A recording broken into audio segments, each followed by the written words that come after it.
وقولوا قولا سديدا يصلح لكم أعمالكم ويغفر لكم ذنوبكم ومن يطع الله ورسوله فقد فاز فوزا عظيما أما بعد فإن أصدق الحديث كتاب الله وخير الهدي هدي محمد صلى الله عليه وسلم وشر الأمور محدثاتها وكل محدثة بدعة وكل بدعة ضلالة وكل ضلالة في النار أيها الناس اتقوا الله واعلموا أن الله عز وجل فرض عليكم أن تتقوه والرسول صلى الله عليه وسلم كان يأمر أصحابه أن يتحلوا بالتقوى والتقوى وصية للأولين والآخرين فمن اتقى الله عز وجل يدخل جنته قال الله عز وجل تلك الجنة التي نورث من عبادنا من كان تقيا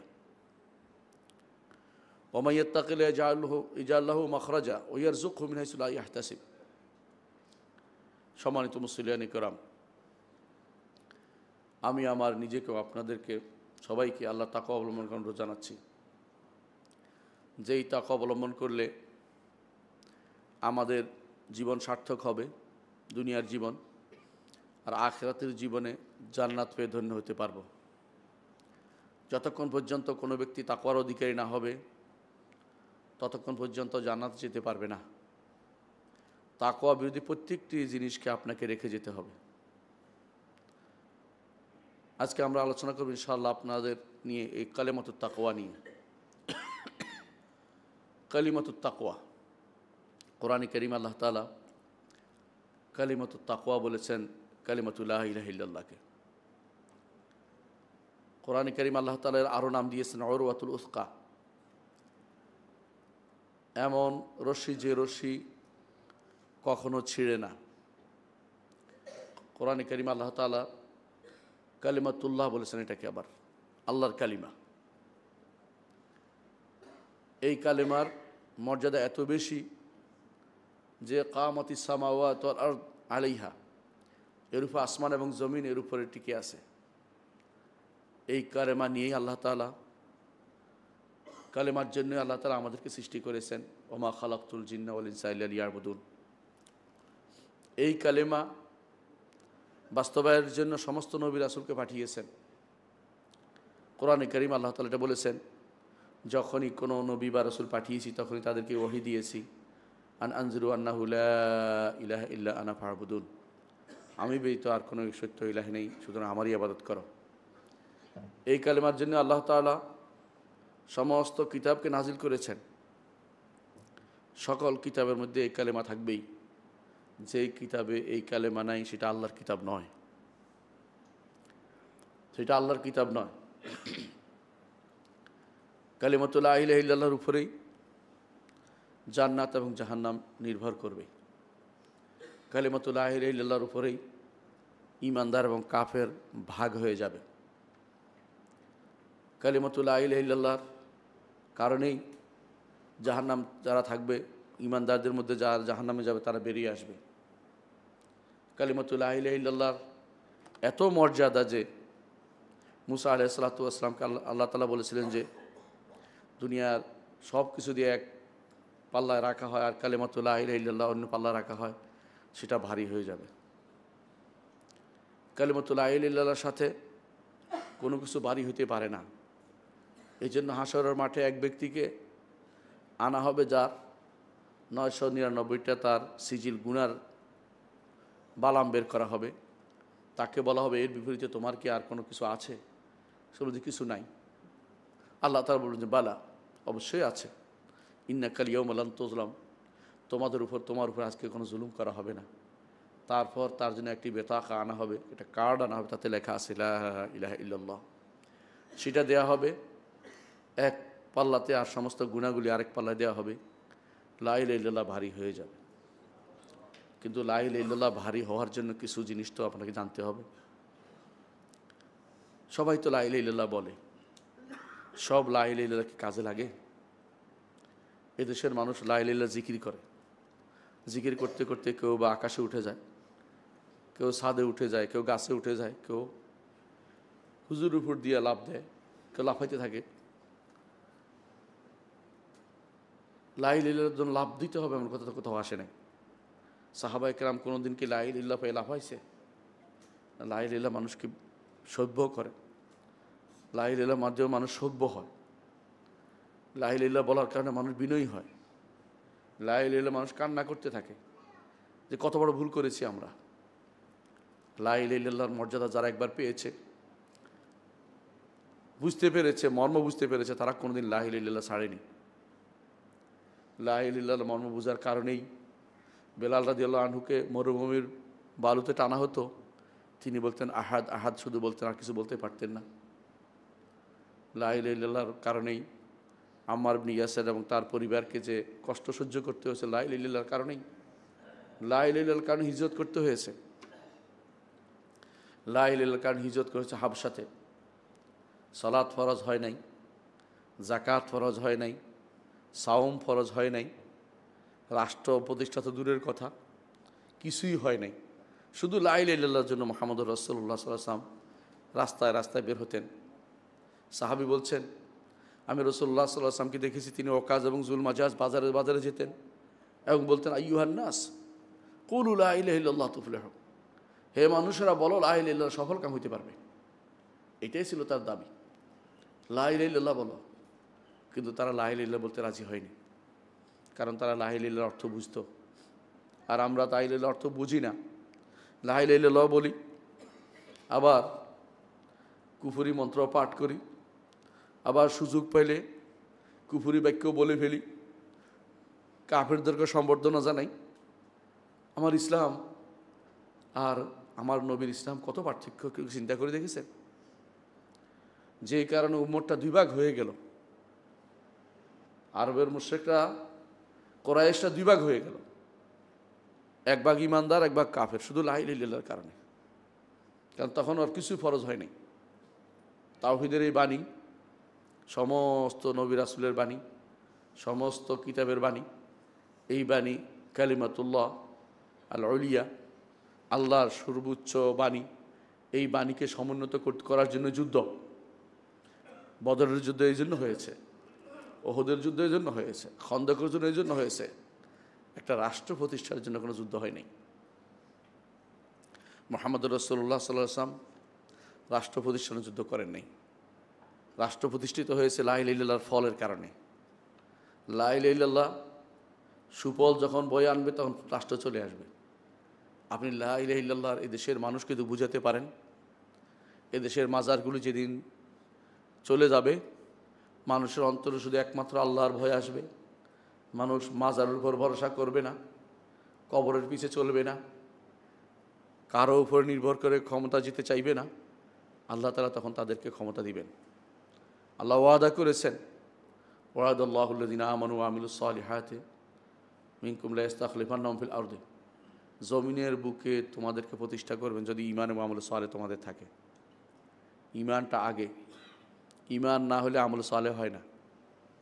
এই ঈমানের প্রথম বাণী হচ্ছে কালিমাতু লা ইলাহা ইল্লাল্লাহ। মুহাম্মদুর রাসূলুল্লাহ সাল্লাল্লাহু আলাইহি ওয়াসাল্লাম জীবনের শেষ মুহূর্তে তিনি পাঠিয়েছেন মুআয ইবনে জাবাল রাদিয়াল্লাহু আনহুকে, ইয়ামানে পাঠিয়েছেন। পাঠানোর সময় তাকে বলেছেন, আউয়ালু মা তাদউম ইলাইহি শাহাদাতু আল্লা ইলাহা ইল্লাল্লাহ, তাদেরকে প্রথম যেদিকে আহ্বান জানাবে তা হচ্ছে লা ইলাহা ইল্লাল্লাহ। জীবনের শেষ মুহূর্তে, কেন বলছি জীবনের শেষ মুহূর্তে? অনেকে বলে থাকেন যে আপনি এখনও মক্কা জীবন দেখতে আসেন, আমরা মাদানী জিন্দেগি চালু করছি। মাদানী জিন্দেগিও রাসূলুল্লাহ সাল্লাল্লাহু আলাইহি ওয়াসাল্লামের দাবি ছিল এটাই, লা ইলাহা ইল্লাল্লাহ। এটাই তিনি চাইতেন।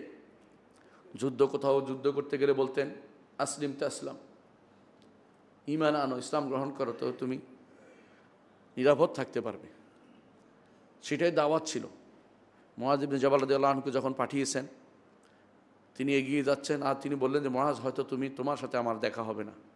একেবারে জীবনের শেষ মুহূর্তে রাসূলের দেখা হয়নি। মুআয ইবনে জাবাল রাদিয়াল্লাহু আনহু আর ফিরে এসে রাসূলুল্লাহ সাল্লাল্লাহু আলাইহি ওয়াসাল্লাম জীবন্ত পাননি। সেই সময়ে তিনি তখন বলছেন যে প্রথম দাওয়াত যেন লা ইলাহা ইল্লাল্লাহ হয়। এই লা ইলাহা ইল্লাল্লাহ দাওয়াতের জন্যই আমরা সবাই আদিষ্ট। লা ইলাহা ইল্লাল্লাহ দাওয়াত যারা দেয় আজও তাদেরকে বিভিন্ন নামে চিত্রায়িত করা হয়। কেউ বলে ওহাবি, কেউ বলে সালাফি ট্রেন্ড, কেউ বলে মাদখালি, কেউ ইত্যাদি ইত্যাদি। শুধু একটি কারণ, লা ইলাহা ইল্লাল্লাহর গুরুত্ব বেশি দিচ্ছে এই জন্য। যে জিনিসে আল্লাহ গুরুত্ব দিয়েছেন, রাসূল গুরুত্ব দিয়েছেন, সাহাবা একরাম গুরুত্ব দিয়েছেন, ইমামরা গুরুত্ব দিয়েছেন, যে জিনিসের উপরে সমস্ত আমল নির্ভরশীল, সেই জিনিসের গুরুত্ব আপনি কম দিবেন কী করে বলেন তো? কিন্তু দুর্ভাগ্যবশত আমরা লা ইলাহা ইল্লাল্লাহ বলতেই থাকি, সারা জীবনে তো বলি, মুখস্থ করি। কেউ কেউ আছে সারা জীবন এতবার জিকির করতেছে, ফাস আনফাস জিকির। ফাস আনফাস বুঝেন? নিঃশ্বাসের নিঃশ্বাস প্রশ্বাসে যেমন নাম দিচ্ছে ফাস আনফাস জিকির, ফাস আনফাস জিকির। কেউ নাম দিচ্ছে নফি ইসবাতের জিকির। নফি ইসবাত তো আছে, ঠিক আছে, নফি ইসবাতের জিকির আবার ভাগ করে ফেলছে। শুধু ইল্লাল্লাহ বলবে কেন? যদি লা ইলাহা বললে মরে যায়, এই জন্য ইল্লাল্লাহ বলতে হবে। শয়তান তাদেরকে এই বুদ্ধি শিখিয়ে দিয়েছে। একটা মানুষ যদি কোনো লা ইলাহা ইল্লাল্লাহ অর্ধেকে মরে যায়, তার নিয়তের কারণে সে ইমানদার হবে, কিন্তু তাই বলে ইল্লাল্লাহ ইল্লাল্লাহ বলতে হবে, কোন জায়গায় পেয়েছে তারা? এগুলো মানুষের বানানো জিনিস। এর পুরো কারণটা হচ্ছে একটাই, লা ইলাহা ইল্লাল্লাহর অর্থ বুঝি না, লা ইলাহা ইল্লাল্লাহ আসলে কী চেয়েছে তা বুঝি না। লা ইলাহা ইল্লাল্লাহর অর্থ আমরা ভালো করে বুঝতে হবে। লা ইলাহা ইল্লাল্লাহর অর্থ হচ্ছে লা মা'বুদা বিহাক্কিন ইল্লাল্লাহ, আল্লাহ ব্যতীত হক কোনো মাবুদ নেই, আল্লাহ ব্যতীত সত্য কোনো মাবুদ নেই। অসত্য মাবুদে দুনিয়া ভরা, অসত্য মাবুদে দুনিয়া ভরা। এমনকি যে কেউ এমন কোনো কাজ করবে যেটা আল্লাহ পছন্দ করেন না, আল্লাহ যেটা পছন্দ করেন অথবা আল্লাহ পছন্দ করেন, আল্লাহর চেয়ে বেশি ভালোবাসবে যাকে, সেটাই মাবুদ হয়ে যায়। আল্লাহর চেয়ে কেউ কাউকে বেশি ভয় করলে সেটাও মাবুদ হয়ে যায়। আল্লাহর চেয়ে কারো কাছে বেশি আশা করলে সেটাও মাবুদ হয়ে যায়। আল্লাহ ছাড়া কারোর উপর তাওয়াক্কুল করলে সেটাও মাবুদ হয়ে যায়। আল্লাহ ছাড়া কারো জিকির বেশি করলে সেটাও মাবুদ হয়ে যায়। মাবুদ কেমনে হয়? ইবাদতের মূল কথাই হচ্ছে এটা, দাসত্ব। আর দাসত্ব হচ্ছে মূল হচ্ছে ভালোবাসা। যার জন্য অন্তরে ভালোবাসা লেগে আছে, যেটা আপনি আল্লাহর বিধানের বিপরীতে দাঁড় করিয়েছেন, তারই আপনি ইবাদত করছেন। মুহাম্মদুর রাসূলুল্লাহ সাল্লাল্লাহু আলাইহি ওয়াসাল্লাম বলেছেন, তারিসা আব্দুদ দিনার, তারিসা আব্দুদ দিরহাম, দিনারের দাসে ধ্বংস হোক, দিরহামের দাসে ধ্বংস হোক। কেন দিনারের দাসে ধ্বংস হোক? কারণ তারা এই দিনারকে তো কেউ পূজা করে না। দিনার তার অন্তরের অন্তঃস্থল দখল করে আছে, পয়সা টাকা পয়সা তার অন্তরকে দখল করে আছে, এই জন্য সে আব্দুদ দিনার হয়েছে। আপনার অন্তর কার ভালোবাসা আছে একটু চিন্তা করুন। এমনকি কেউ কেউ ক্ষমতার পূজা করে, কেউ কেউ ক্ষমতার পূজা করে, কেউ বউর পূজা করে, কেউ স্বামীর পূজা করে। কারণ যে কেউ আল্লাহর বিধানের উপর অন্য বিধানকে প্রাধান্য দিবে, আল্লাহ তাআলার নির্দেশের উপর অন্য নির্দেশকে প্রাধান্য দিবে, এবং জেনে বুঝে তার মধ্যে কোনো ভাবান্তর নেই, গুনার কোনো লক্ষণ নেই, সেই ব্যক্তি সেটার পূজা করেছে, কোনো সন্দেহ নেই। পরিপূর্ণ ভালোবাসা এবং বিনয় শুধুমাত্র আল্লাহর জন্য হতে পারে।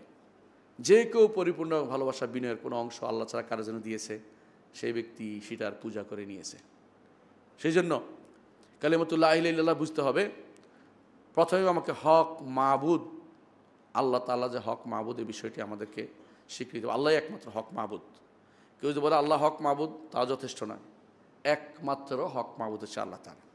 কারণ লা ইলাহা ইল্লাল্লাহ, ইলাহ শব্দের অর্থ হচ্ছে, ইলাহ অর্থ মা'লুহ, মা'লুহ অর্থ মাবুদ, অর্থাৎ লা মা'বুদা বিহাক্কিন ইল্লাল্লাহ। দুর্ভাগ্যবশত অনেক তাফসিরের মধ্যে এই অনুবাদটা ভুল আছে। যে তাফসিরের মধ্যে লেখা আছে লা ইলাহা ইল্লাল্লাহ অর্থাৎ আল্লাহ ব্যতীত কোনো স্রষ্টা নেই, কোনো মাবুদ নেই, কোনো ক্ষমতার অধিকারী নেই। তারা ক্ষমতা দিয়ে শুধুমাত্র এটা ব্যাখ্যা করেছে। ক্ষমতা ছাড়া তাদের আর কোনো, সব কিছুকে ক্ষমতা দিয়ে ব্যাখ্যা করেছে, ক্ষমতা যাওয়ার সোপান হিসেবে ব্যবহার করে থাকে। অপব্যাখ্যা করে কোরআন এবং হাদিসকে নিজেদের স্বার্থে। কোরআন এবং হাদিসের যে তাফসির আছে সেটা না নিয়ে নিজেদের যে কথা নিজেদের মনে আছে সেটা দিয়ে অপব্যাখ্যা করছে অনেকেই। আবার আরেক গোষ্ঠী গেছে, আরেক গোষ্ঠী বলতেছে লা মাওজুদ, লা ইলাহা ইল্লাল্লাহ অর্থ লা মওজুদা ইল্লাল্লাহ, আল্লাহ ব্যতীত আর কোনো ইলাহ উপস্থিত দুনিয়াতে নাই।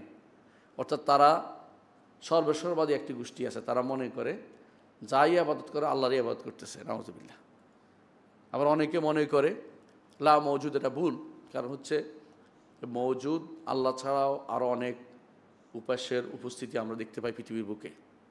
ব্যক্তি নিজের প্রবৃত্তিরও ইবাদত করে।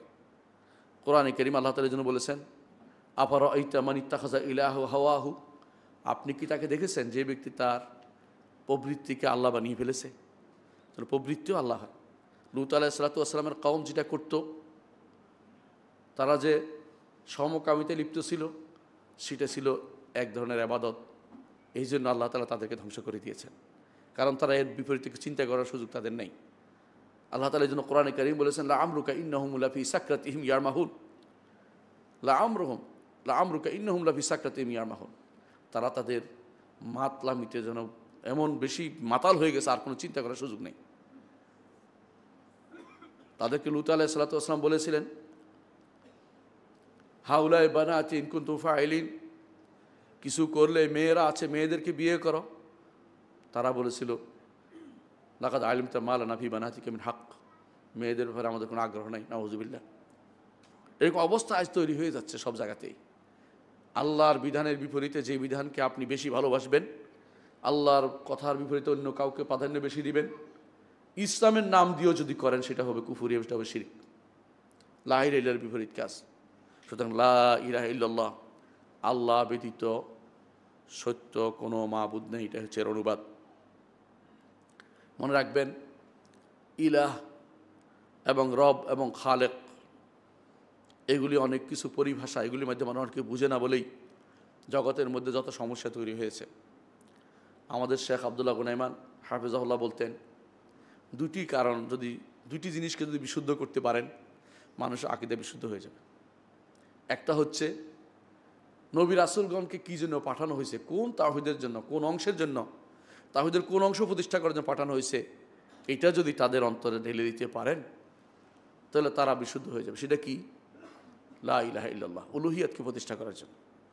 রুবুবিয়াত সবাই মানত, উলুহিয়াত তারা মানত না, উলুহিয়াত তারা মানত না। এই জন্য নবী রাসূলদেরকে এই জন্য পাঠানো হয়েছে। এটা একটা প্রথম কারণ। দ্বিতীয় কারণ হচ্ছে মানুষের মধ্যে রব এবং ইলার পার্থক্য বুঝে না। যিনি রব তিনি ইলাহতে কোনো সন্দেহ নেই, কিন্তু যেভাবে তিনি রব হচ্ছেন সেভাবে তিনি ইলাহ নন। রব কী জন্য? কিন্তু দেন, তিনি দান করেন, তিনি ক্ষমতা দেন, তিনি জীবন দেন, তিনি মৃত্যু দেন, তিনি রিজিক দেন, তিনি পরিচালনা করেন, তার কাজ, এটা রব। আর ইলাহ হচ্ছে আমি তার জন্য ইবাদত করি, আমি তার জন্য মানত করি, আমি তার জন্য জবে করি, আমি তার জন্য সিজদা করি, আমি তার জন্য ভালোবাসি, তাকে ভালোবাসি। আপনার পক্ষ থেকে যেটা উপরের দিকে যাবে সেটা হচ্ছে রব, ইলাহ, সেটা হচ্ছে ইলাহ। রব ও ইলার মধ্যে পার্থক্য না করার কারণে তারা আল্লাহকে রব মানলে যথেষ্ট মনে করছে। অনেকে এর উপরে বইও লিখে ফেলতেছে বিশাল বিশাল। তারা মনে করছে আল্লাহকে রব মানলে জান্নাতে যাওয়ার সুযোগ আছে। না, রব এবং ইলার পার্থক্য বুঝে অবশ্যই আপনাকে আল্লাহ তাআলাকে ইলাহ মানতে হবে, রবও মানতে হবে, ইলাহ মানতে হবে। অর্থাৎ আল্লাহকে রব হিসাবে স্বীকৃতি দিতে হবে, আপনার যত কর্মকাণ্ড আল্লাহমুখী হতে হবে। এটা অবশ্যই আমাদেরকে বুঝতে হবে। লা ইলাহা ইল্লাল্লাহর দুটি রোকন আছে, রোকন বুঝেন, দুটি অংশ। একটা হচ্ছে লা ইলাহা, একটা হচ্ছে ইল্লাল্লাহ। এটাকে বলে নফি এবং ইসবাত। নফি বুঝেননি? নফি অর্থ হলো না করা, ইসবাত অর্থ হলো হ্যাঁ করা। এক অংশ সাব্যস্ত করবেন, এক অংশ নফি করবেন, নো করবেন। একটা অংশ আপনি সাব্যস্ত করবেন, একটা অংশকে নো করবেন। কোরআনে কারীমে আল্লাহ তাআলা এটা বারবার বলেছেন, লা ইলাহা ইল্লাল্লাহ বারবার বলেছেন, আবার ভিন্ন শব্দও বলেছেন। আমি কিছু ভিন্ন শব্দ উল্লেখ করছি, তাহলে বুঝতে পারবেন যে এটা কত গুরুত্ব। আল্লাহ তাআলা বলেছেন, ফামান ইয়াকফুর বিত-তাগুত ওয়া ইউমিন বিল্লাহ ফাকাদ ইসতামসাকা বিল উরওয়াতিল উসকা। যে কেউ তাগুতের সাথে কুফরি করবে এবং আল্লাহর উপর ঈমান আনবে, সেই তো শক্ত রশ্মিকে ধারণ করতে পেরেছে। তাগুতের সাথে কুফরি করার অর্থ হচ্ছে লা ইলাহা, ইউমিন বিল্লাহ, এটা হচ্ছে ইল্লাল্লাহ, এটা হচ্ছে ইল্লাল্লাহ। সালাফরা এইভাবে ব্যাখ্যা করেছেন, প্রত্যেকটি তাফসীরে এইভাবে ব্যাখ্যা পাবেন আপনি, ইবনে কাসির দেখতে পারেন। কোরআন কারীমে আল্লাহ তাআলা আরও বলেছেন, ওয়ালাকাদ বাআসনা ফি কুল্লি উম্মাতির রাসূলান, প্রতি উম্মতে আমি রাসূল প্রেরণ করেছি, জাতিতে রাসূল প্রেরণ করেছি।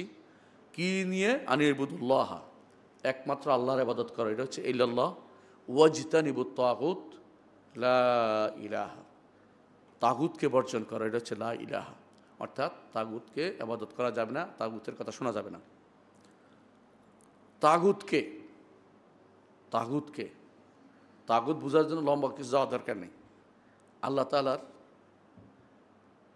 খাসাইসুল রুবুবিয়া, রুবুবিয়তের যে বৈশিষ্ট্য, আল্লাহর রুবুবিয়তের যে বৈশিষ্ট্য, অর্থাৎ আল্লাহর জাত এবং আফআল, আল্লাহর সত্তা এবং কর্মর বৈশিষ্ট্য কেউ যদি দাবি করে, কেউ দাবি করলো অথবা কারোর জন্য দাবি করা হলো, অনুরূপে আল্লাহর নাম ও গুণ কেউ দাবি করলো নিজের জন্য অথবা অন্য কারোর জন্য দাবি করলো, অথবা আল্লাহ উলুহিয়ত, আল্লাহর ইবাদতের কোনো অংশ কেউ নিজের জন্য দাবি করলো বা অন্য দাবি করলো, সে ব্যক্তি তাগুত। সহজে বুঝে নেবেন আল্লাহ তাআলার রুবুবিয়তের বৈশিষ্ট্য অথবা আসমা সিফাতের বৈশিষ্ট্য অথবা উলুহিয়তের বৈশিষ্ট্য কেউ দাবি করলে সে ব্যক্তি তাগুত।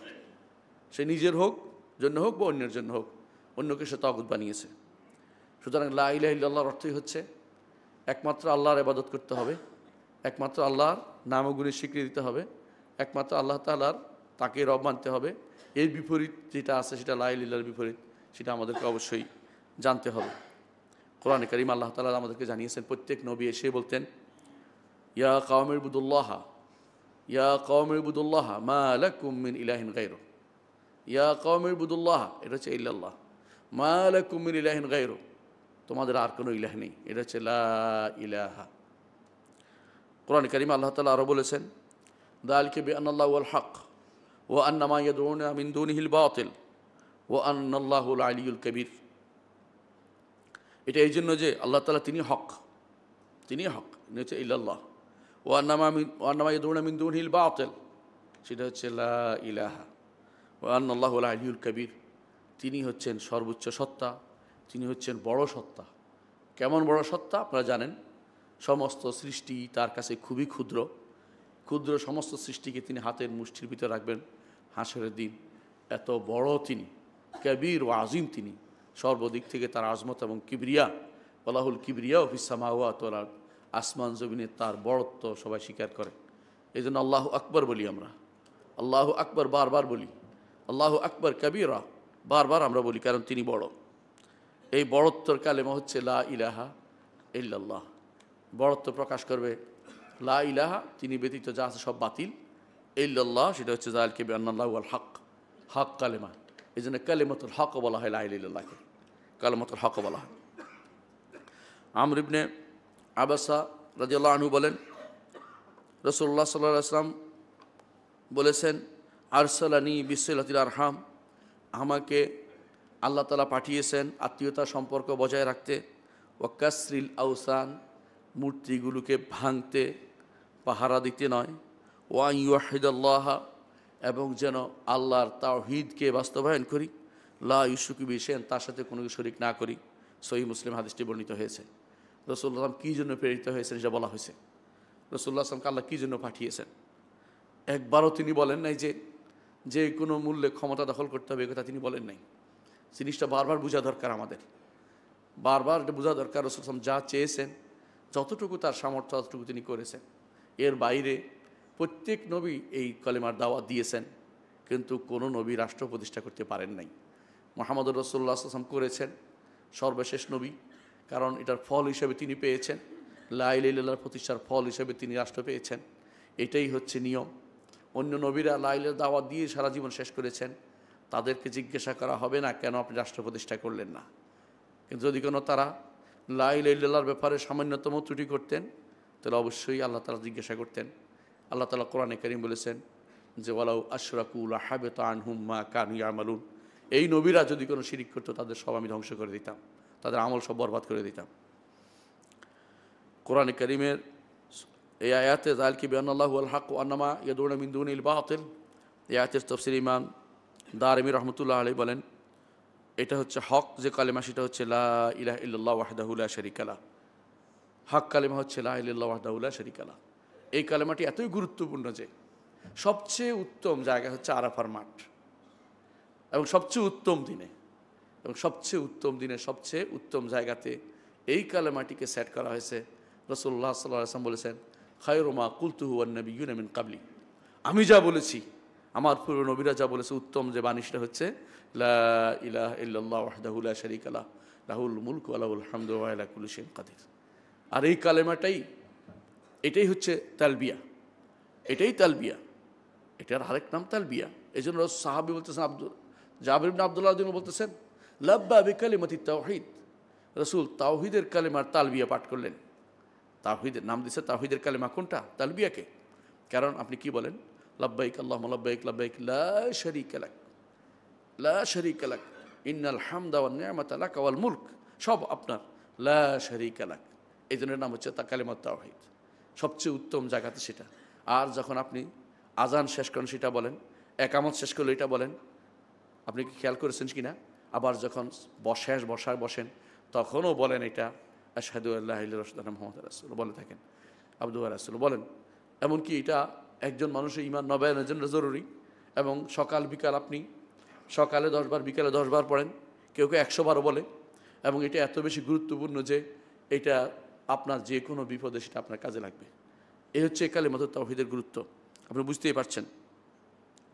কোরআনে কারীমে আল্লাহ তাআলা বলছেন, রব্বিস সামাওয়াতি ওয়াল আরদি ওয়া মা বাইনাহুমা ফা'বুদহু ওয়াসতাবির লিইবাদাতি হাল তা'লামু লাহু সামিয়্যা।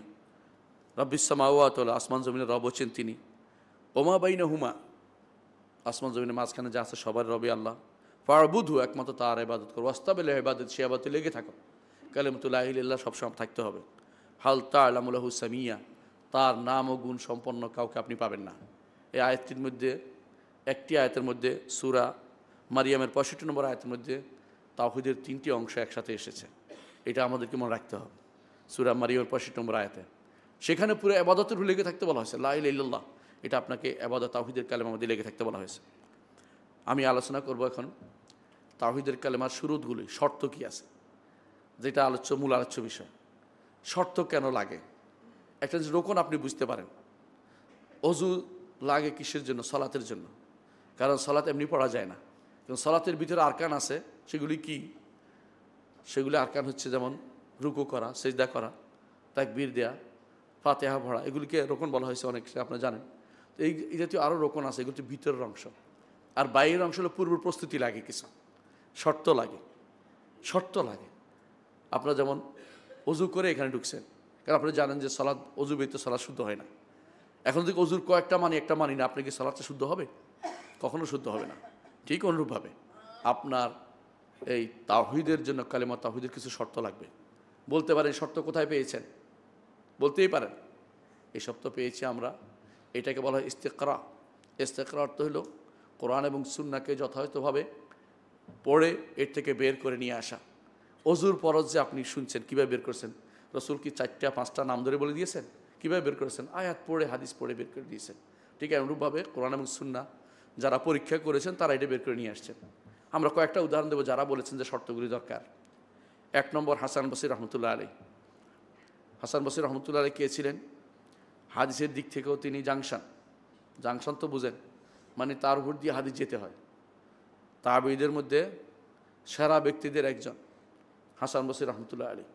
এবং হাসান বসরি ফকিহ একদিক থেকে ঈমান ও আকীদার জন্য তিনি মাইল ফলক, সাহেবুস সুন্নাহ, সাহেবুল হাদিস, সাহেবুল ফিকহ, একসাথে 3টি হচ্ছেন হাসান বসরি রহমতুল্লাহ আলাইহি।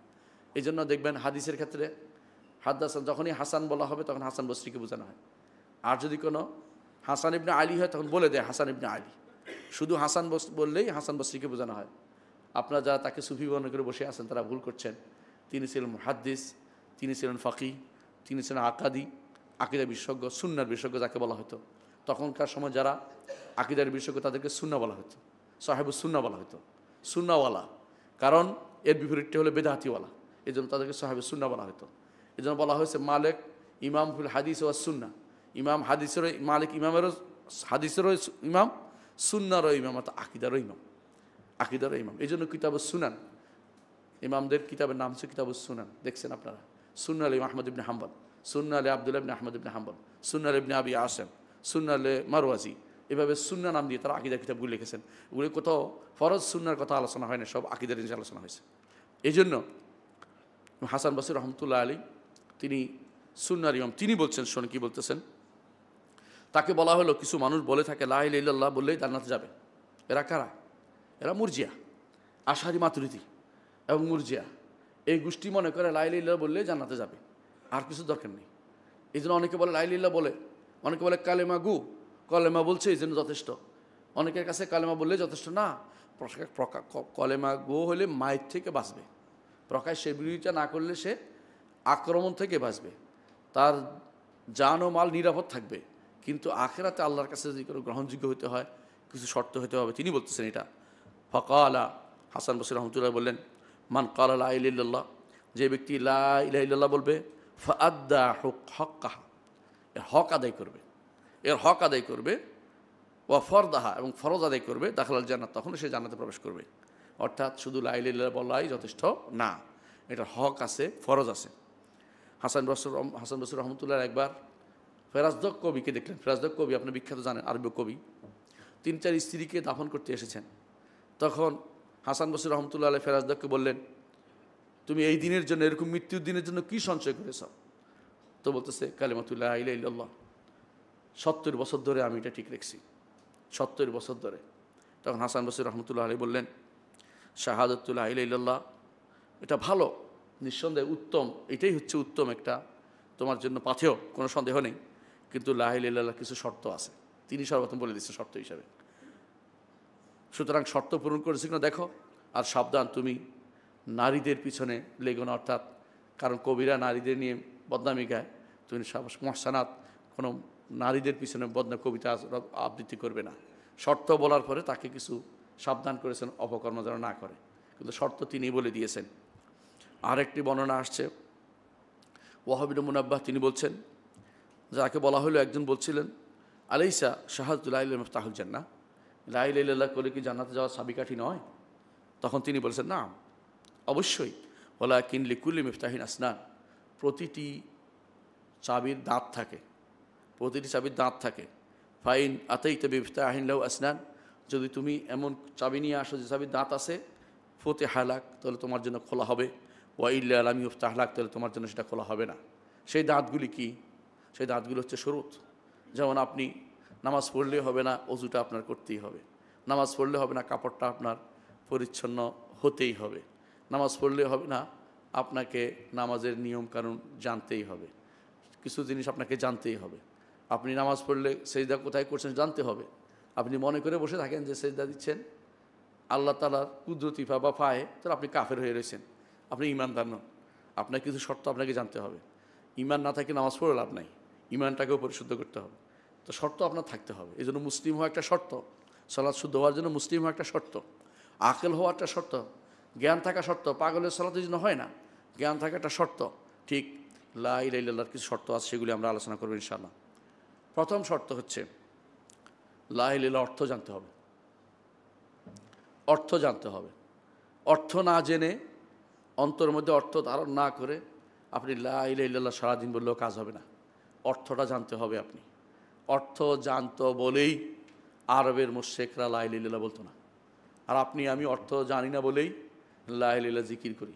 কেউ কেউ জিকির করতে করতে, কেউ কেউ হাজার হাজার জিকির করতে সারাদিন জিকিরের মধ্যে পড়ে আছে, দরবারে পড়ে আছে, দরবার গরম করে ফেলছে জিকির দিয়ে, চিৎকেছে গলা ফাটাই ফেলছে, কেউ বেহোশ হয়ে যাচ্ছে, কিন্তু আসলে লা ইলাহা অর্থ জানে না। এই জন্য তারা বুঝে না যে দরবারে যাওয়াটাও লা ইলাহা ইল্লাল্লাহর বিরোধী।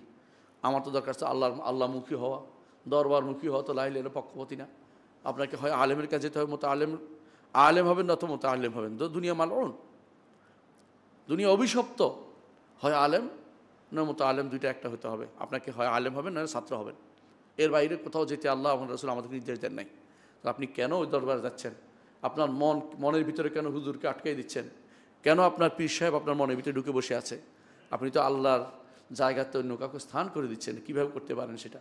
আপনি লা ইলাহা অর্থ বুঝেননি। লা ইলাহা অর্থ বুঝতে হবে। দলিল আল্লাহ তাআলা বলছেন, ফা'লাম আন্নাহু লা ইলাহা ইল্লাল্লাহ, জেনে নাও আল্লাহ ব্যতীত সত্য কোনো ইলাহ নেই। সূরা মুহাম্মদ 19 নম্বর আয়াতে আল্লাহ এটা বলছেন। সূরা যুখরুফের 86 নম্বর আয়াতে আল্লাহ তাআলা বলছেন, ওয়ালা ইয়ামলিকু আল্লাযীনা ইয়াদউনা মিন দুনিল্লাহি শাফাআতা ইল্লা মান শাহিদা বিল হাক্কি ওয়া হুম ইয়ালামুন। যারা আল্লাহ ব্যতীত অন্য কাউকে ডাকে কি জন্য? সুপারিশ করবে। সুপারিশ করার জন্যই তো হুজুরের দরবারে যায়, যে হুজুর সুপারিশ করে দিবে। কোথায়? কবরে। কেউ তো মনে করে কবরে হুজুরে হাজির হয়ে যাইব, হুজুরে হাজির হইয়া উত্তর দিয়ে দিব, এই আশায় বসে আছে, নাউজুবিল্লাহ। কেউ মনে করে শিখিয়ে দেয়, তাকে বুদ্ধি শিখিয়ে দেয়। কি বুদ্ধি শিখিয়ে দেয়? আল্লাহ আল্লাহ বলতে থাকবি, জিকির করতে থাকবি, যেন প্রশ্ন উত্তর দিতে না হয়। এই জাতীয় দুর্ভাগ্য এদের। এরা আবার ওয়াজ করে জায়গায় জায়গায়, এদের ওয়াজ নাকি মানুষ বেহোশ হয়ে যায়, এদের ওয়াজ বেহোশ হয়ে যায়। এই জাতীয় ওয়াজও আপনি পাবেন। কিন্তু তারা অর্থটা বুঝে নাই।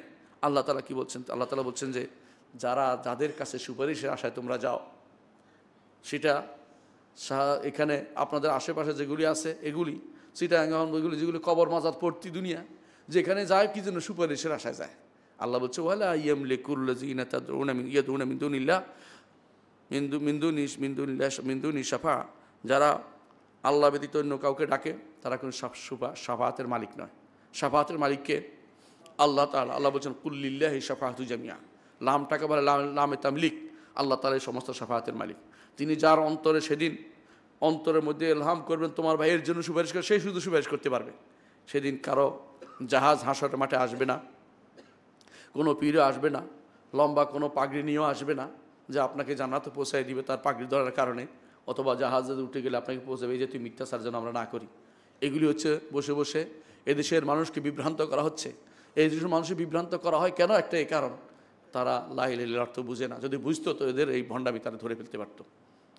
এরা ভণ্ডামি করে, এরা সব ভণ্ড। লা ইলাহার অর্থ সম্পর্কে তারা সঠিক তথ্য মানুষকে দেয় না।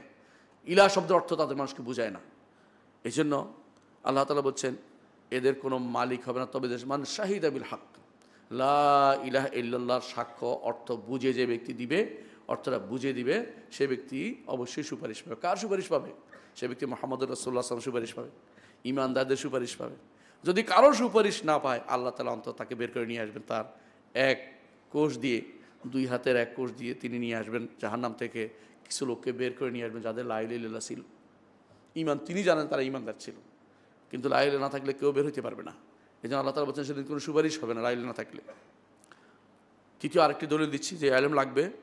ওসমান ইবনে আফফান রাদিয়াল্লাহু আনহু বলেছেন, সহিহ মুসলিম হাদিসটি এসেছে, মান মাতা হুয়া ইয়ালামু আন্নাহু লা ইলাহা ইল্লাল্লাহ দাখালাল জান্নাহ, যে কেউ মারা যাবে এ অবস্থায় সে জানে, কি জানে? লা ইলাহা ইল্লাল্লাহ, আল্লাহ ব্যতীত সত্য করে। এই জানা অর্থ কি? অন্তরে ধারণ করেছে। ইলম, কলব, নফস অন্তরের ভিতরে ধারণ করে মারা যাচ্ছে যে আল্লাহ ব্যতীত কেউ উদ্ধারকারী নেই, আল্লাহ ব্যতীত কেউ আমাকে বাঁচাতে পারবে না, আল্লাহ ব্যতীত কারো আমি ইবাদত করব না, তিনি আমার ইবাদত পাবেন। এই কথা যে ব্যক্তি অন্তরে নিয়ে মারা গেছে সে ব্যক্তি জান্নাতে প্রবেশ করবে। এটা হচ্ছে এক নম্বর শর্ত, সেটা হচ্ছে ইলম। অবশ্যই জানতে হবে। অজ্ঞতার মধ্যে সারাদিন লা ইলাহা লাভ হবে না। এই জন্য লা ইলাহা যারা পড়ে তাদেরকে একটু শিখিয়ে দেবেন, ভাই লা ইলাহা তো আপনি সারাদিন করতেছেন, লা ইলাহা অর্থটা বুঝে নেন, অর্থটা বুঝে নেন, লা ইলাহা অর্থটা মানুষকে বুঝাতে হবে। দ্বিতীয় যে শর্ত তা হচ্ছে ইয়াকিন আল মুনাফি লিশ-শাক, এমন দৃঢ় বিশ্বাস থাকতে হবে যে সন্দেহ বিরোধী, সন্দেহ থাকতে পারবে না এখানে, দৃঢ় বিশ্বাস থাকতে হবে। সন্দেহ কি? আল্লাহ ব্যতীত কোনো মাবুদ নাই, মনের ভিতরে আপনার আছে, সবই বুঝলাম, হক কোনো মাবুদ নাই বুঝে গেলেন, কিন্তু আপনার মনে মনে আছে যে অলি আল্লাহদেরও তো কিছু না কিছু হাত আছে, অলি আল্লাহ তো একেবারেই তো ফেলনা নয়, এদেশে ইসলাম নিয়ে আসছে অলি আল্লাহরা, তাদের দেখে আমাদের বাপদাদা ইসলাম গ্রহণ করছে, এই জাতীয় কথা বলে তাদের প্রতি একটু খেয়াল রাখার চিন্তা ভাবনা করছেন যে তাদেরও কিছু কিছু একটু আছে, তাদের জন্য আমরা কিছু কিছু তাদের উপরে একটু ভরসা করে দেই, হ্যাঁ, তাদেরকে একটু ভয় করি, তাদের কাছে একটু আশা করি, হ্যাঁ, তাদেরকে একটু ভালোবাসি, কার থেকে যে আল্লাহর জন্য যে ভালোবাসা এটা অংশ তাদেরকেও দিয়ে দেই। এই তো অবস্থা, এটা নাম হচ্ছে শিরক। এইটা যদি থাকে তাহলে আপনি ইমানদার হতে পারেন নাই। দৃঢ় চিত্ত থাকতে হবে লা ইলাহা ইল্লাল্লাহর উপরে, যেভাবে পূর্বতন ইমানদাররা ছিলেন, যেভাবে রাসূলুল্লাহ সাল্লাল্লাহু আলাইহি ওয়াসাল্লামের যুগে সাহাবায়ে কেরাম ছিলেন, সেই পর্বত সময় ইমানদার, পর্বত সময় সুদৃঢ় লা ইলাহা ইল্লাল্লাহর অধিকারী হতে হবে।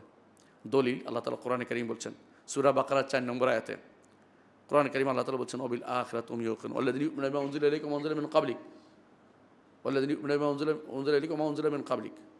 এরপর শেষে বলছেন ওয়াবিল আখিরাতি হুম ইউকিনুন, এবং যারা আখিরাতে উপরে দৃঢ় বিশ্বাসী। ইয়াকিনটা থাকতে হবে আপনাকে, ইয়াকিন না থাকলে আপনার ইমানদার, আপনি ইমানদার বিবেচিত হবেন না। সুদৃঢ়ভাবে একমাত্র আল্লাহই আমার মাবুদ, এখানে কোনো সন্দেহ করার কোনো কিছু নেই, একমাত্র তারই আমি ইবাদত করবো, এটা সন্দেহ করার কিছু নেই। সূরা হুজুরাতের 15 নম্বর আয়াতে আল্লাহ তাআলা বলছেন ইন্নামাল মুমিনুনা আল্লাযীনা আমানু বিল্লাহি ওয়া রাসূলি, ঈমানদার তারাই যারা আল্লাহ এবং তার রাসূলের ঈমান আনে, সুম্মা লাম ইয়ারতাবু, তাহলে সেখানে সন্দেহ করে নাই। আল্লাহ তো সূরা হুজুরাতের 15 নম্বর আয়াতে বলেছেন, অর্থাৎ সন্দেহ থাকলে ঈমানদার হবে না।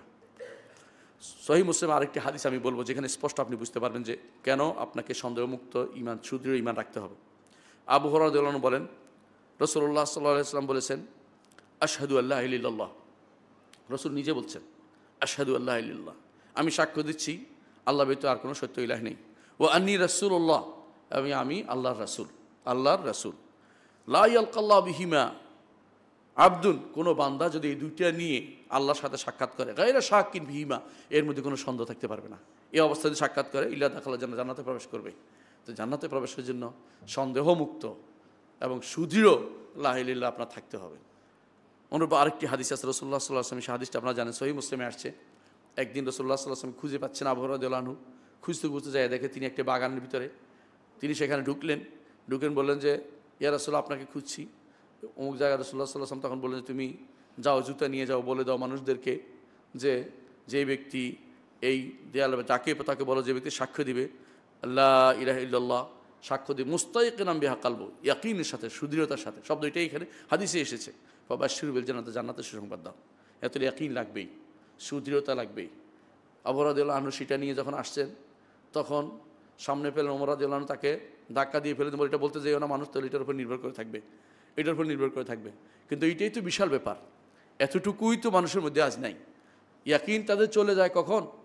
কোনো লোভ পাইলে, দুনিয়ার লোভ, ক্ষমতার লোভ, ইয়াকিন তখন উবে চলে যায়।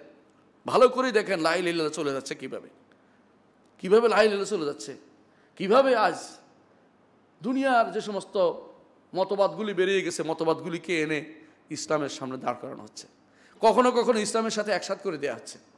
মতবাদগুলি সবই তো ইসলাম বিরোধী। ইসলাম বিরোধী না হলে তো মতবাদ হইতো না। আর মতবাদ বুঝছেন, মতবাদ কোনোদিন ইসলাম বিরোধী, ইসলামের পক্ষে হইতে পারে না। মতবাদ তৈরি করা মানে হচ্ছে আপনি একটা ইসলাম বিরোধী কাজ করেছেন, কিন্তু ইসলামে থাকতে পারে না। আপনি এগুলির আশায় ইসলামের যে কোনো জিনিসকে যেভাবে আপনি জলাঞ্জলি দিচ্ছেন, আল্লাহ তাআলা ছাড়া আর কারো কাছে আমাদের অভিযোগ দেওয়ার জায়গা নেই। আল্লাহর কাছে শুধু অভিযোগ দিয়ে রাখলাম যে তিনি জানেন যে আমরা কতটুকু আজ এই ময়দানে, কতটুকু আজ ঈমান হারা হয়ে বসে আছি। অনেকেই শুধু লা ইলাহা ইল্লাল্লাহ শুধুও ঈমান নাই, তাদের মধ্যে ইয়াকিন নাই, এটা আপনি দেখতে পাচ্ছেন। তৃতীয় যে শর্ত তা হচ্ছে গ্রহণ করে নিতে হবে। লা ইলাহা ইল্লাল্লাহকে আপনার অন্তর দিয়ে গ্রহণ করে নিতে হবে, অন্তর এবং মুখে বলতে হবে। দুইটা জিনিস লাগবে। লা ইলাহা অন্তরে ধারণ করছেন, মুখে বলতে হবে, দুইটা একসাথে লাগবে। একটা হলে আরেকটা হলে হবে না। অর্থাৎ মুখে বলছেন, অন্তরে নাই, তাহলে মুনাফেক। অন্তরে আছে, মুখের নাই, ইমানদার হইতে পারেন নাই। অন্তরে থাকলেও হবে না, দুইটা একসাথে লাগবে। লা ইলাহা ইল্লাল্লাহ আপনার লাগবেই। কোরআনে কারীম আল্লাহ তাআলা এর সম্পর্কে আমাদেরকে জানিয়েছেন যে আল্লাযিনা আতাইনাহুমুল কিতাবা ইয়ারিফুনাহু কামা ইয়ারিফুনা আবনাআহুম ওয়া ইন্না ফারিকাম মিনহুম লা ইয়াকতুমুল হাক্কা ওয়া হুম ইয়ালামুন। সূরা বাকারা 146 নম্বর আয়াতে আল্লাহ তাআলা বলছেন, নিশ্চয় আমরা যাদেরকে কিতাব দিয়েছি তারা মুহাম্মদুর রাসূলুল্লাহ সাল্লাল্লাহু আলাইহি ওয়াসাল্লামকে চিনে, যেমনিভাবে তাদের সন্তানদেরকে চিনে। তাদের অনেকেই হককে গোপন করে জেনে বুঝে, এরা ঈমানদার হয়নি।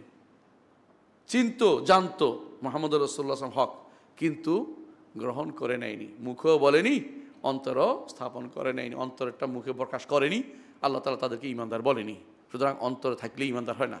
এই জন্য দেখেন, অন্তরে ছিল কিন্তু ফেরাউনের গোষ্ঠীর, কিন্তু ঈমানদার হইতে পারে নাই।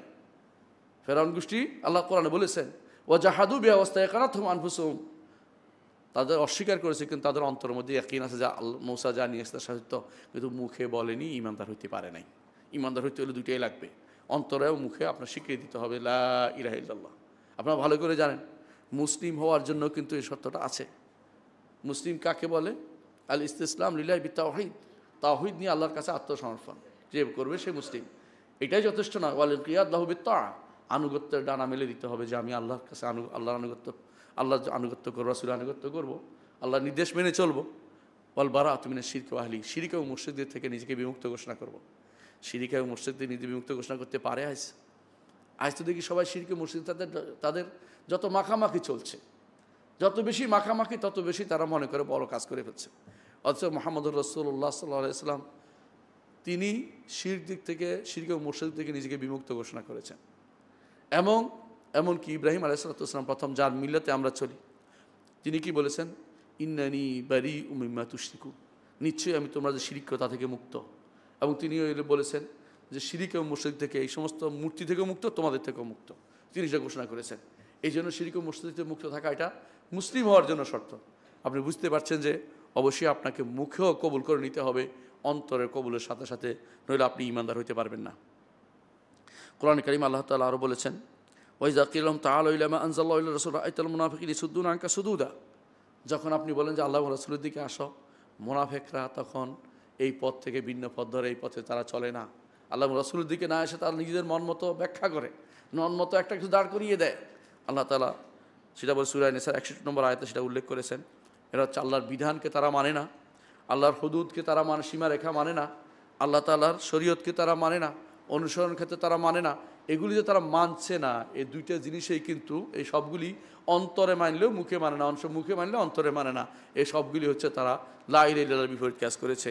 এটা এই না মানার বিপরীতে দুটি জিনিস কাজ করে মানুষের ভিতরে, একটা হচ্ছে প্রবৃত্তির তাড়না, একটা হচ্ছে অহংকার।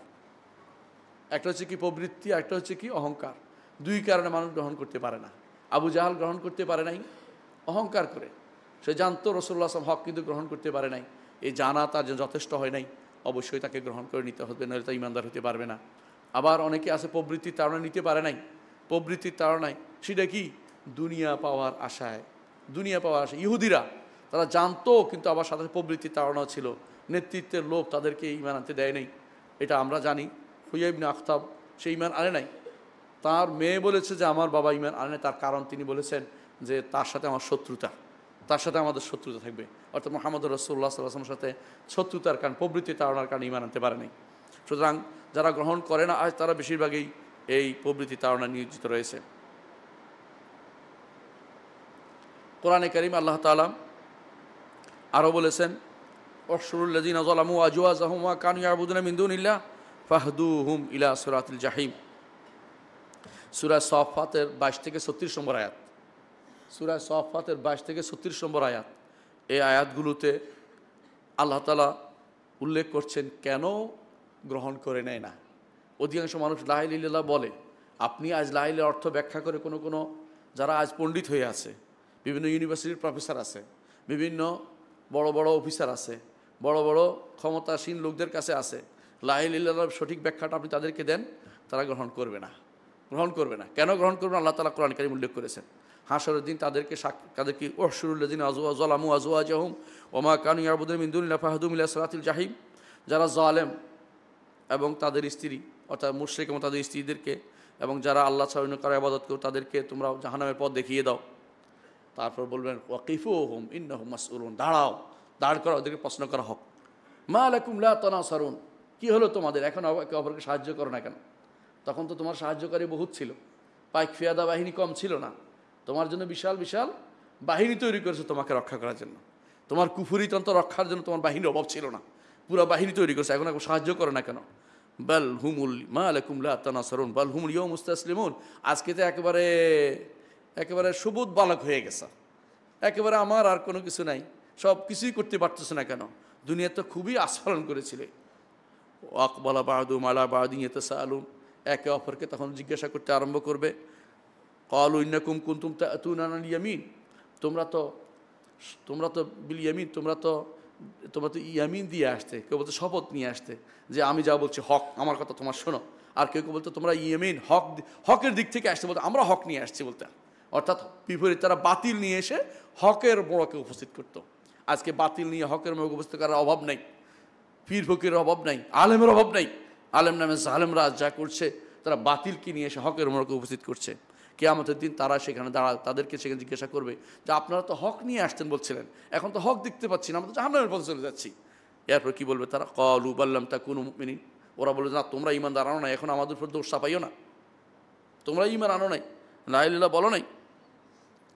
ওয়া মা কান লানা আলাইকুম মিন সুলতান বাল কুনতুম কওমান তাগিন, আমরা তোমাদের উপর কিছু করি নাই, তোমরাই পথভ্রষ্ট ছিলে, তোমরা সীমা লঙ্ঘনকারী ছিলে, আমরা শুধু নেতৃত্ব দিয়েছি আর কিছু করি নাই। ফাহাক্কা আলাইনা কাউল রাব্বিনা ইন্না লাযাইকুন, আমাদের রবের কথা সত্য হয়েছে, এখন আমরা হারাম ভোগ করতে হবে, অর্থাৎ শাস্তি ভোগ করতে, হারামের শাস্তি ভোগ করতে হবে, এখন জাহান্নামে যেতে হবে।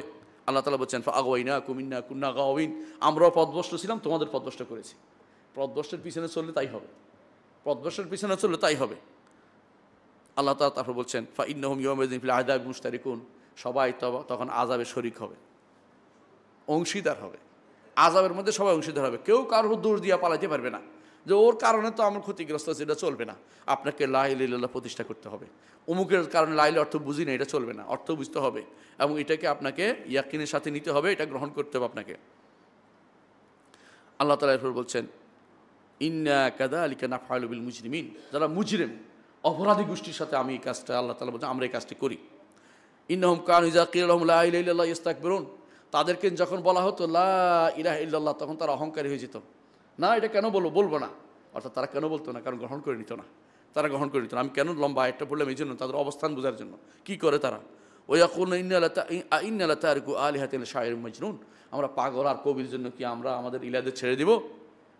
আজ যারা ইলাহ বানিয়ে নিয়েছে, গণতন্ত্র একটা ইলাহ এবং এই সমাজতন্ত্র একটা ইলাহ বানাইছে, অনুরূপভাবে তথাকথিত এই যে সেকুলারিজম আরেকটা ইলাহ, অনুরূপভাবে জাতীয়তাবাদ আরেক ইলাহ, এগুলিকে তারা কি ছাড়বো? আমাদের হুজুরের কথা শুনে, ইসলামের কথা শুনলে কি আমার চলে নাকি?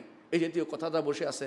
অপেক্ষা করুন, আল্লাহ তাআলা আপনাকে আপনার অনুসারীদেরকে একসাথ করবে। আল্লাহ ওয়াদা করেছেন সূরা সফফাতে, যারা কুফরি তন্ত্রকে একসাথ করেন আপনারা মনে করেন না আল্লাহ আপনাকে ছেড়ে দিবে। আল্লাহ আপনাকে পাকড়াও করবে, আপনি এবং আপনার অনুসারীরা যে বলতে পারবেন আমরা তো বুঝতাম না, বলবে না, কারণ বুঝার জন্য তোমাদের এলিমেন্ট ছিল, লোক ছিল, জানানো হয়েছে, তখন বাঁচার কোনো পথ তোমরা খুঁজে পাবে না। আরেকটি আয়াত আমরা উল্লেখ করব, সূরা সাদের 5 এবং 7 নম্বরে আল্লাহ তাআলা বলছেন, যখন নবীরা বলতেন যে একমাত্র আল্লাহর ইবাদত করো, আল্লাহর কথা বলো, মুখে বলো লা ইলাহা ইল্লাল্লাহ, তখন তারা কি বলতো, আজআল আলিহাতা ইলাহান ওয়াহিদা ইন্না হাযা লাশাইউন উজাব, সমস্ত ইলাকে এক ইলাহ বানিয়ে দিল, এটা তো আশ্চর্য কথা। ওয়ান্তালাকাল মালাউ মিনহুম, তাদের নেতারা তখন চলতে লাগলো, আনিমশু চলো তো, ওয়াসবিরু আলা আলিহাতিকুম, নিজেদের ইলাকে ধরে রাখো। এখন যত ইলাহ চলতেছে এগুলি ধরে রাখতে তারা বলে, এখনও বলে যে তোমাদের নীতির উপর প্রতিষ্ঠা, কোন নীতি? কুফরি নীতির উপর প্রতিষ্ঠা থাকতেছে।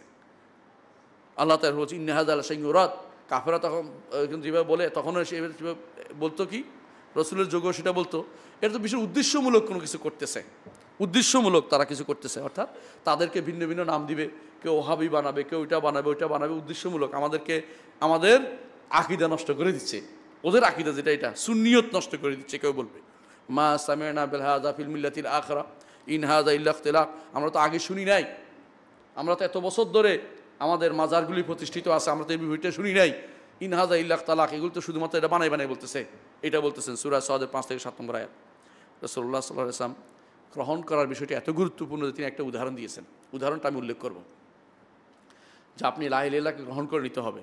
রাসূলুল্লাহ সাল্লাল্লাহু আলাইহি ওয়াসাল্লাম বলেছেন, আবু মুসা আশআরীর জন্য বর্ণিত হাদিস, তিনি বলেছেন আল্লাহ আমাকে যে হেদায়েত দিয়ে পাঠিয়েছেন, এই হেদায়েতে তিনি উদাহরণ দিচ্ছে, হেদায়েত এবং ইলম, সেটা হচ্ছে আকাশ থেকে যখন পানি বর্ষিত হয়, আকাশ থেকে কেন বলছেন, কারণ হেদায়েত উপর থেকে আসে, এই জন্য আকাশ থেকে যে পানি আসে, সেই পানি কিছু জমিনে পড়ে, যে জমিন পানি ধারণ করে আবার ফসলও হয়, যেমন কি দোআঁশ মাটিতে হয় এটা।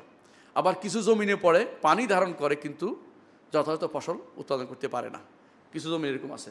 আর কিছু জমিন আছে পানিও ধারণ করে না, ফসলও হয় না, যেমন আপনারা জানেন কোনো জমিতে কিছুই হয় না।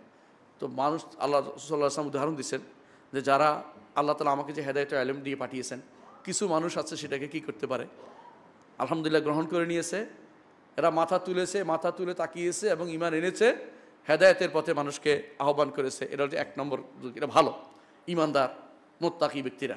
দ্বিতীয় গোষ্ঠী হচ্ছে হেদায়েতটা গ্রহণ করে নিয়েছে কিন্তু বুঝে নাই কি করছে, তারাও মুক্তি পাবে। 3 নম্বর, ভালো বুঝে নাই কিন্তু কলম চলতেছে, নিজে অন্তত হেদায়েত ধারণ করছে, দাওয়াত দেয় নাই, দাওয়াতের কাজ করে নাই।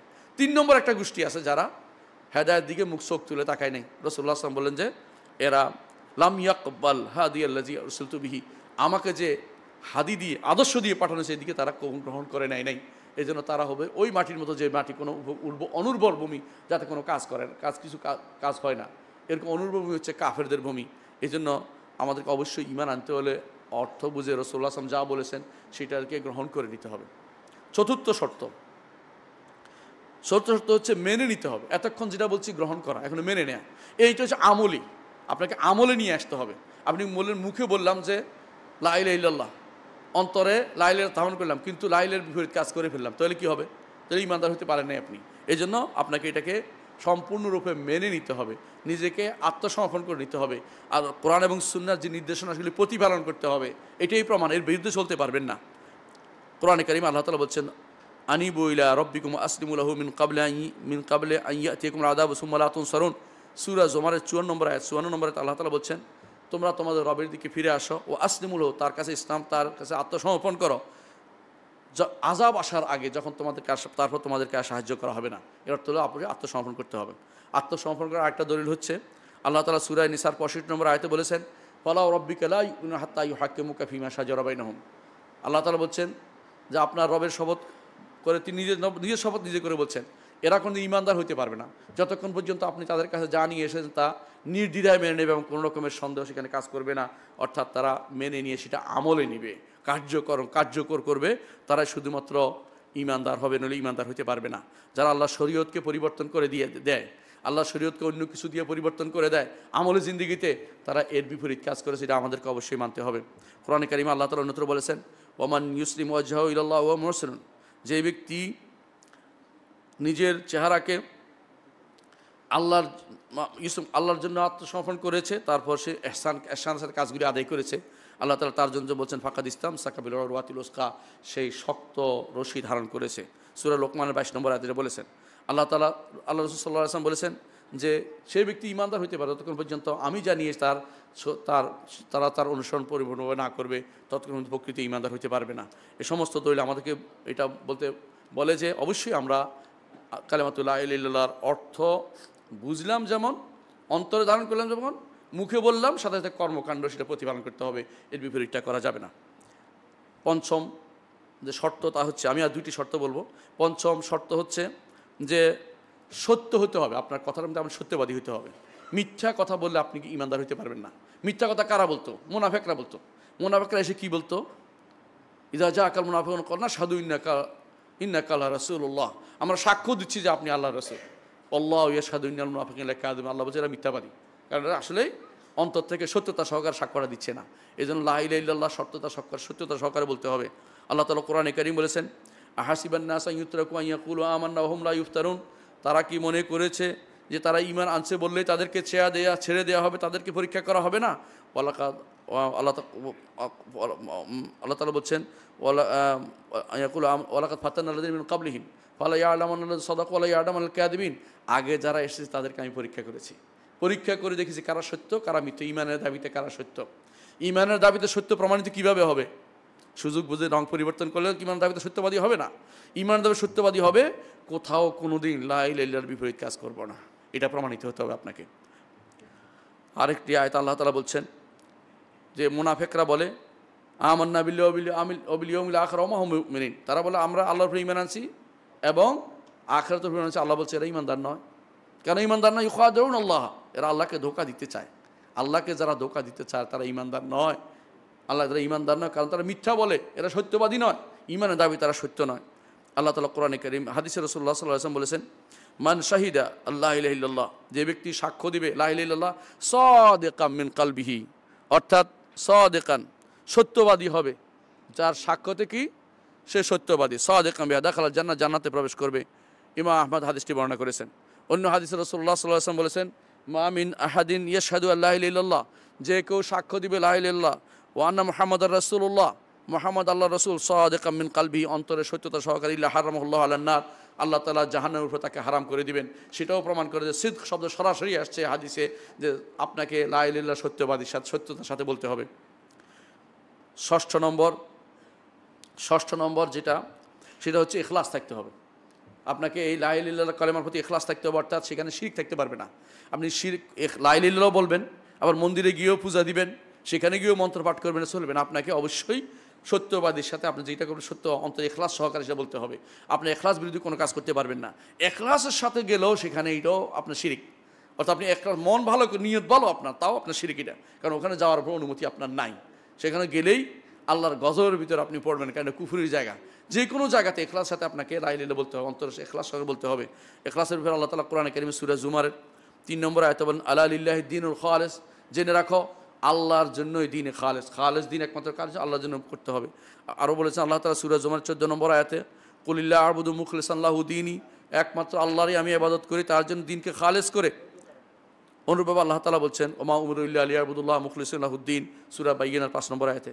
অনুরূপভাবে রাসূলুল্লাহ সাল্লাল্লাহু আলাইহি ওয়াসাল্লাম বলেছেন, আসআদুন নাস বিশাফাআতি ইয়াউমুল কিয়ামা মান ক্বালা লা ইলাহা ইল্লাল্লাহ খালিসাম মিন কলবি।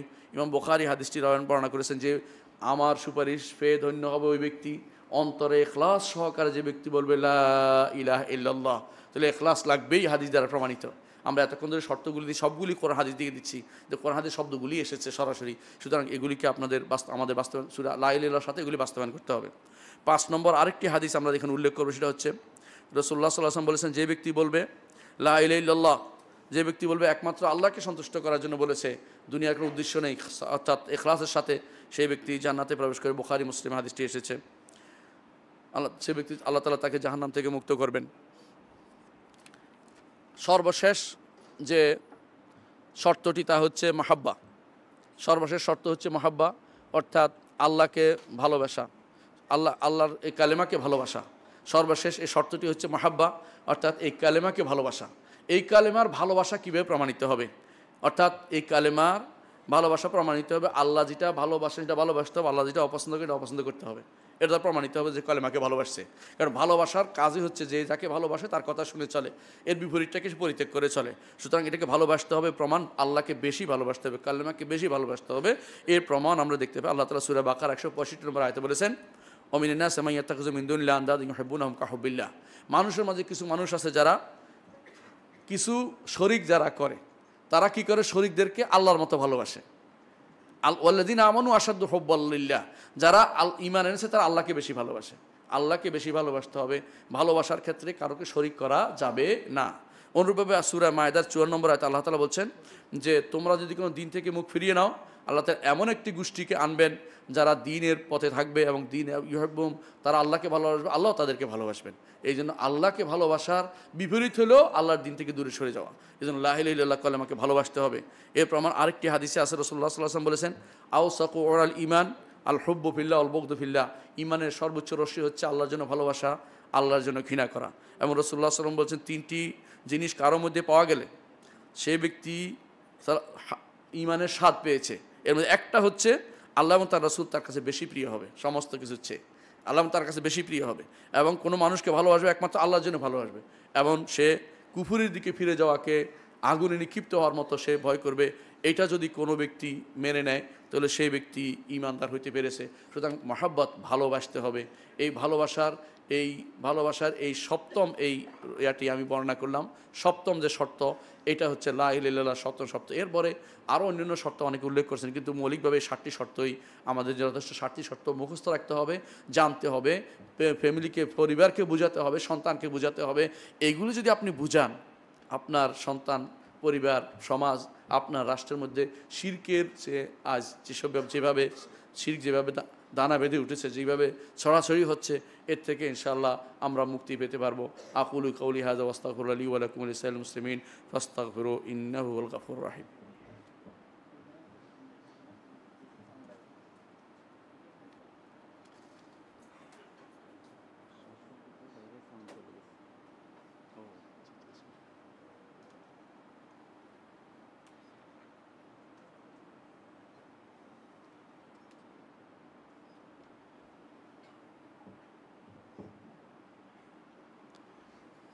আপনাকে এর থেকে বিচ্যুত হতে পারে। একজন মানুষ কখনো বলতে পারে না যে আমি এটার উপরে, আপনাকে এর থেকে বিচ্যুত হতে পারে। একজন মানুষ কখনো বলতে পারে না যে আমি এটার উপরে থেকে গেছি, বেঁচে গেছি, এটা বলতে পারবে না যতক্ষণ পর্যন্ত না এটার উপরে মারা না যাচ্ছে। এই জন্য আল্লাহ ক্বাল রাব্বুনাল্লাহু সুম্মা ইসতাকামু তাতানাজ্জালু আলাইহিম মালাইকাতু আল্লা তাখাফু ওয়া লা তাহজানু ওয়া আবশিরু বিল জান্নাতি আল্লাতী কুনতুম তুআদুন। যারা বলবে রব, আমার রব আল্লাহ, তারপরে ইস্তেকামতের উপর আছে, অর্থাৎ তাকে রবও মানছেন, তার ইবাদত করে যাচ্ছেন, একমাত্র তারই ইবাদত করে যাচ্ছেন, আল্লাহ তাআলা তার জন্য মৃত্যুর সময় ফেরেশতা পাঠাবেন। লা তাখাফু লা তাহজানু, ভয়ের কোনো কারণ নেই, তোমার জন্য জান্নাতের ব্যবস্থা ওয়াদা আল্লাহ তাআলা করেছেন। এই যে সুসংবাদ আপনি পাবেন যদি আপনি এটার উপর থাকতে পারেন। দুনিয়াতে আপনি যতই লম্বা সময় দেন না